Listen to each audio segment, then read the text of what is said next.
Hola, bienvenido, bienvenida a Opo Virtual. Hoy vamos a ver la tercera y última parte de las preguntas comentadas de investigación y bioestadística de LEIR. Si no has visto las anteriores, te las dejo aquí y en la caja de descripción para que vayas a verlas después. Esta tercera y última parte es de preguntas relacionadas con enfermería basada en la evidencia. Este apartado está siendo cada vez más preguntado en las oposiciones y en el LEIR, pero especialmente en los últimos años en el LEIR, así que quédate a verlo. El desarrollo de un trabajo académico o documento científico requiere de una bibliografía sistemática y estructurada. La alusión dentro del texto del trabajo académico a ideas, frases o documentos ajenos remitiendo al lector a la fuente de la que se extrae la información se denomina A. Bibliografía, B. Referencia bibliográfica, C. Cita bibliográfica o D. Lista de referencias. La respuesta correcta es C. Cita bibliográfica. Nos preguntan por una mención dentro del texto y eso es una cita. A veces son comentarios sobre otros textos o autores en los que nos apoyamos para reforzar la parte que estamos desarrollando. Al final de cada cita generalmente se pone un número y al final del trabajo estará el listado con las referencias correspondientes para que si alguien quiere ampliar más sobre ese trabajo que hemos comentado pueda ir a verlo. El resto de las opciones como si fuesen sinónimos, aunque hay una pequeña diferencia que ahora te diré cuál. Lista de referencias y referencia bibliográfica las vamos a poder encontrar como si fuesen sinónimos, tanto uno u otro, aunque puede haber un mínimo matiz de diferencia respecto a la bibliografía. Como decíamos, la alusión dentro del texto es la cita y al final del trabajo ponemos la referencia a esa cita por si alguien quiere ampliar. Por lo tanto, es algo a lo que hemos hablado dentro del texto.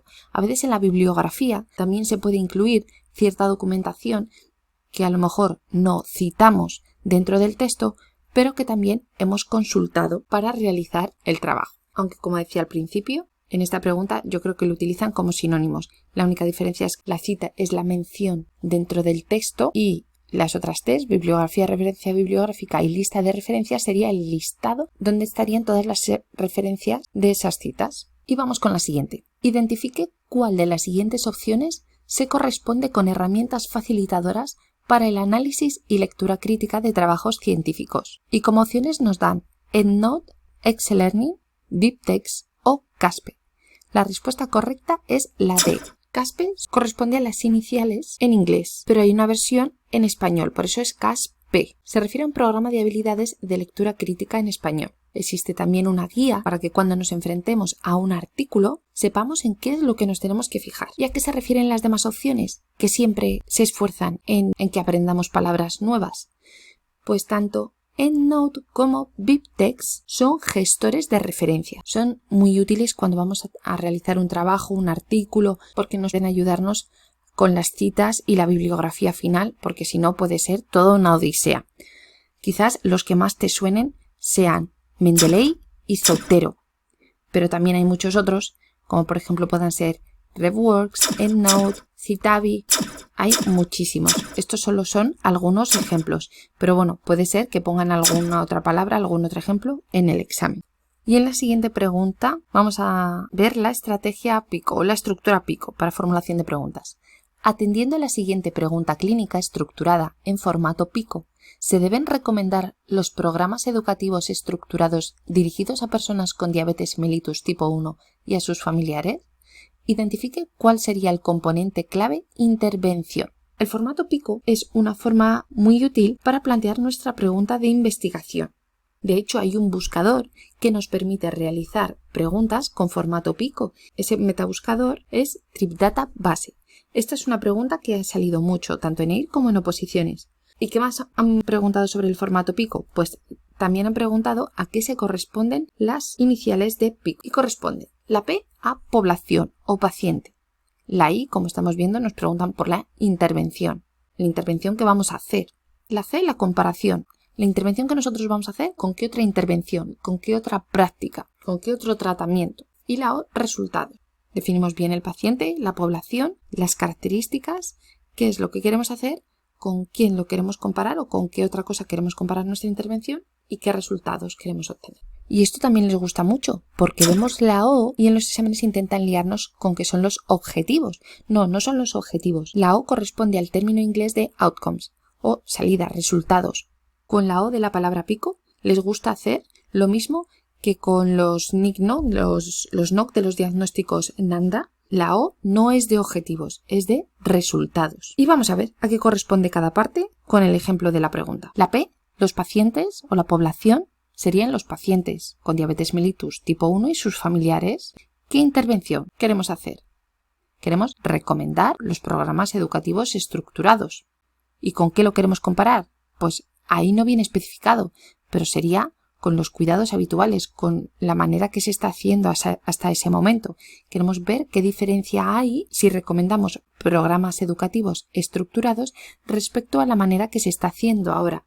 A veces queremos comparar dos intervenciones distintas, pero a veces simplemente queremos comparar una intervención nueva respecto a la práctica que se está haciendo en ese momento. Y aunque en el enunciado de la pregunta no aparezcan, pues sí que los objetivos serían el autocontrol de la enfermedad, como nos puede decir en la opción C.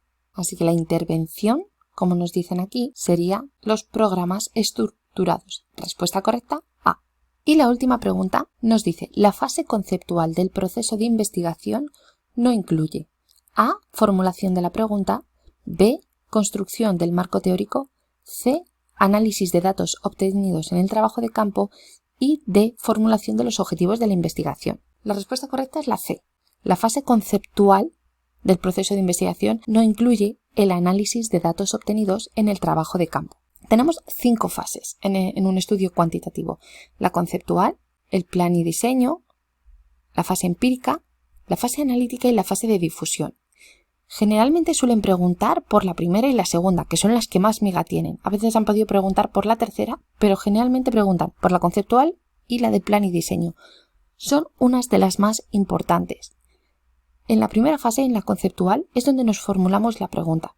Realizamos una revisión, qué es lo que hay hecho hasta el momento, qué es lo que no, qué se ha visto. Hacemos una lectura crítica de toda la bibliografía que hemos encontrado y ubicamos un marco teórico, nos proponemos nuestra hipótesis y nuestros objetivos. Para empezar a trabajar, es donde sentamos las bases. ¿Qué es lo que va a ser nuestro estudio, nuestra investigación? Viendo un poco todas las opciones, en todas se basan en formular la pregunta, construir el marco teórico, formulación de los objetivos como en una fase muy inicial del plan. Análisis de datos correspondería con otra fase posterior. Ya tienes los datos y estás procediendo a un análisis. Entonces, eso no es una fase conceptual en la que estás estableciendo las bases de qué es lo que vas a desarrollar. En el plan y diseño, lo que haríamos sería ya meternos un poco más de lleno a definir qué es lo que vamos a hacer, cómo lo vamos a hacer, cuál es nuestra población, cuáles son los criterios de inclusión, de exclusión, pero todavía sería decir qué es lo que vamos a hacer. Y en la tercera fase ya sí que pasaríamos a recoger los datos, a realizar el trabajo, a preparar los datos que hemos obtenido para el análisis. En la cuarta fase sería cuando los analizaríamos y en la quinta sería de difusión, comunicación y aplicación a la realidad de los resultados obtenidos. Espero que te haya gustado mucho. Suscríbete si todavía no te has suscrito para no perderte ningún vídeo. Un saludo. Nos vemos en el próximo vídeo.